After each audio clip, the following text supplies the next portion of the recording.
going on, guys? It's your girl Lala coming at you. Welcome back. Another challenge, War of the Worlds, episode 11. Now, let me tell you, as we get closer and closer to the finale, you'll start to see that sometimes we'll have what we call in Dragon Ball Super filler episodes. Episodes that really aren't telling us anything. Episodes that we don't really need to know. So we get back to the house and we find out what Burger King's special surprise is. They do not disappoint. It is a table filled with all of Burger King's best things. We have fries, we have nuggets, chicken sandwiches, and Whoppers, and the Kings, and the Angry Whoppers, and all of the above, including lots and lots of soda. I wish I was there. I wish I could eat all of that. I love fast food. It is my guilty pleasure. They're obviously having a great time. Wes and Kyle are celebrating in the room because Bear is on his way home and Wes could not be happier and he doesn't know what he's most happy about. The Whopper that's sitting on his bed thanks to Kyle, or the fact that Kyle sent Bear home. Either way, they're having a huge bromance, and Paulie is starting to put it together. He is saying that the reason why his enemy is still in the house is because of Wes. And while I would like to say yes to that, I would also like to give Kyle credit that he is a great competitor. Not only did he have MATTIE on his side, but alone he has proven to be a great competitor. He is not average, as so they say. Paulie, declares war on Wes, and so does all of his other minions. Wes and Nany are then having a conversation, and Nany basically asks Wes, where do I rank in your list of people that you want to save? And Wes is as good as his politics get. He, kind of tells Nany that, she's important, but kind of tells her that she's not. And in the confessional, he very much explains that Nany is very good at the politicking and the voting process. She's very good. She is strong in that category, but in everything else, she is just average.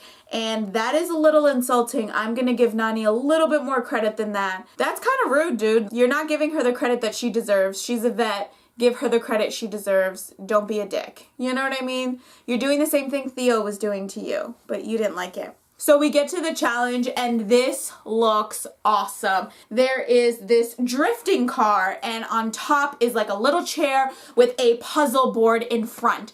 And one at a time, each person is going to sit on that and they have 3 minutes to complete this puzzle while this car is drifting in an 8 shape. And he is going around these cones and he is fast. So the first 3 people to complete, number 1, complete the puzzle, and number 2, do it the fastest, will get into the tribunal. Like I said last week, this is a girls' elimination. I'm going to start giving you guys sneak peeks into the next episode, by the way, so stay tuned to the end because you want to hear what I have to say. Yes, you do. I promise you. Almost everyone does a really good job. There were a lot of people that timed out, meaning that they got to the 3-minute mark and they couldn't complete the puzzle. And then there were people that fucking kicked ass. Number 1, can you guess? MATTIE, my girl, my number 1 girl. I told you guys, if you're not Team MATTIE by now, I don't know what you guys are doing. You must be watching the challenge with your eyes closed because you do not see this freaking giant over here killing every single challenge as an individual and with a partner. MATTIE, Rookie of the Year. Rookie of the Year. I'm just saying. This girl, literally, I blinked and she was done. And I counted because I watched this episode about 3 times because I wanted to see, specifically this part, I watched it like 6 or 7 times. I wanted to see how much she was going around the track, and literally she goes from, the car starts drifting, right? As soon as the horn goes off, she takes off her blindfold. He goes around one bend. He's getting to the next one. He starts drifting to the 3rd one. and TJ, he blows the horn, meaning her time stopped. She got from one end to the next and finished it. And there were people that that car kept drifting and drifting and drifting. You're starting to see who the weaklings are because you're starting to see who can't finish puzzles. Just because you're a good runner does not mean you can finish a finale. The best runners have gone down and have not been able to finish a finale. You can ask Wes himself. He had to get carried by Kenny during one of the finales. Look it up. So as he's telling everyone that Nany is average, his average ass could not finish a finale and was literally carried up a mountain by Kenny himself. So don't underestimate anyone. Don't take anyone's shit for granted, but really watch and see who is good at what. And sometimes people have good days and sometimes people have bad days, but it shows you MATTIE has competed well in every single puzzle challenge. This girl is on fire. Alexa, stop. Ready? The tribunal is as follows. MATTIE, of course, which is what TJ says. Of course, MATTIE. That's how he starts it off. He already knows if TJ's on your side and saying of course to you, you are a competitor. MTV, bring her back again and again. Don't let her bartend forever. Come on. We need her in this challenge. So MATTIE, of course, Wes and D. Wow, this tribunal is stacked.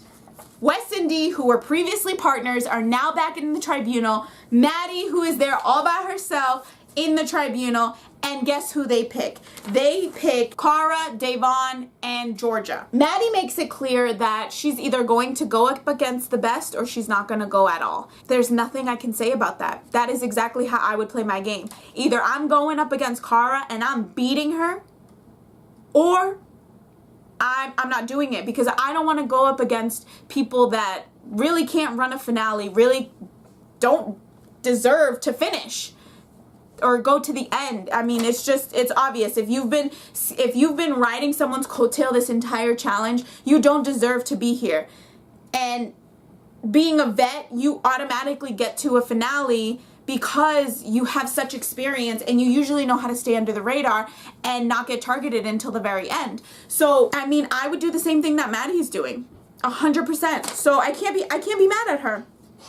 And, you know, while she's saving Cara, she's also like, damn, I feel really bad that I'm now it feels like I'm stabbing Kyle in the back. But honestly, like, mama gotta be selfish. Like, I need to think of myself. $750,000 could really change my family. It could really change my life. I don't have to bartend anymore. And she's right. Like, it's getting to a point where she has to be able to separate personal from business. Kyle is her friend. I'm sure they're friends outside of this house by this point. But at the same time, she needs to make sure that she gets to the finale. She's not doing it on purpose by, you know, like stabbing Kyle in the back, but she's saying, like, between these three people, like, I want to go up against the best. That's who if that ends up being the wrong decision, then I have to face those consequences. But until then, I want to go up against the best, and that's what I want to do. I commend her. I totally commend her. During the courtroom scene, it's basically Wes and his angels. Dee and MATTIE tried to tell him that he wasn't in control. He basically took control of the entire situation. He is going to make a deal with every single one of these females, and he is going to try and see what he can get out of all of them. Devon puts it so beautifully. He is like Rumpelstiltskin. He will take your firstborn child to make a deal and give you whatever you want. And that's exactly what he did. He had Cara make a deal with Polly that Polly wasn't going to go after Wes, so Wes is not going after Polly. And they did it in such a cute little, like, I like you, you like me, passing notes at the desk and not talking to each other directly. And Polly takes the bait because he says at the end of the day, I need to make sure my girlfriend is safe. And because this is a girl's elimination, there is nothing I can do to help her. There's nothing I can do but bite my lip, suck up my pride, and do what she wants me to do. Nice job, Polly. This is the first time you actually look smart. Devon is the only smart one in this situation. She knows that she cannot trust Wes. Wes is a great guy. I'm sure he's awesome outside of the challenge, but during the challenge, he is all about himself. And if you don't know how to take that, you are going to be left in the dust, and he's going to be going to another finale. I'm just calling it like I see it. Now, we get to the killing floor, and all I see are 2 circles or 2 rings and a chair in each circle. And this reminds me of that mid-season teaser. I'll tell you right after. So they end up picking Georgia. And this is where MTV and the challenge is going to start to screw us, because they're now leaving the eliminations for the beginning of the next episode, which means that every episode moving forward, we're going to be left on a cliffhanger. And that is annoying. That's all I'm saying. I'm annoyed. I want to know who goes home. I don't need to wait until another Wednesday. Why are you torturing me? So I remember the mid-season teaser, and I watched it over and over again. I'm going to see if I put the clip in right here. Oh my gosh, Turbo! And I see Nany sitting in that exact same chair with that same ring around her, except Turbo is trying to take off her something on her wrist, and she's like, Turbo, stop! And so I don't know what's happening. This is a girls' elimination. Is Turbo going down there? And then right after, at the end, Hunter has his bags packed and he's ready to go home. Hunter, let me tell you something. He is very emotional, and the only reason why he would want to go home is because the person he's been messing around with this entire time or hanging out with is leaving or has left, Nany, or he's hurt, but he was walking fine grabbing the bag. So it didn't seem like any part of him was hurt, and we only saw his back. So I don't know why he wants to go home. The only possible solution is that Nany went home and now he's not in the game anymore, which is the dumbest thing he could do. I really hope Nany doesn't go home, but this mid-season teaser has me freaking out. Why is Turbo in the elimination with her, and why is she sitting on that same chair? Not once has TJ repeated any single one of the killing floor eliminations, so I don't think that he would start repeating it right now. It doesn't make sense to me. Someone explain this to me. Put that in the comments down below. Remember, I said this was going to be a short challenge because they left us on a cliffhanger.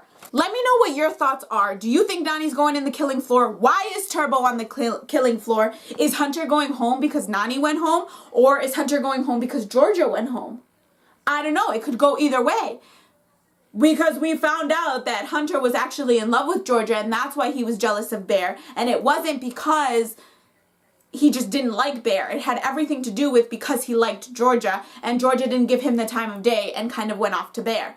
I don't know what's going on. I have all of these questions. Maybe you do too, or maybe you missed them, or maybe you caught something I didn't catch. Let me know in the comments down below. Follow me on all my social media. This video will be posted. You know why? Because I don't have school tomorrow. I don't have work tomorrow. Tomorrow is Good Friday. So you'll see this probably tonight, if not on Good Friday. So have a good weekend, guys. Happy Easter. Happy holidays. Whatever you celebrate. Happy Sunday if you don't. And I'll see you guys at the next review. Bye. Hey, hey.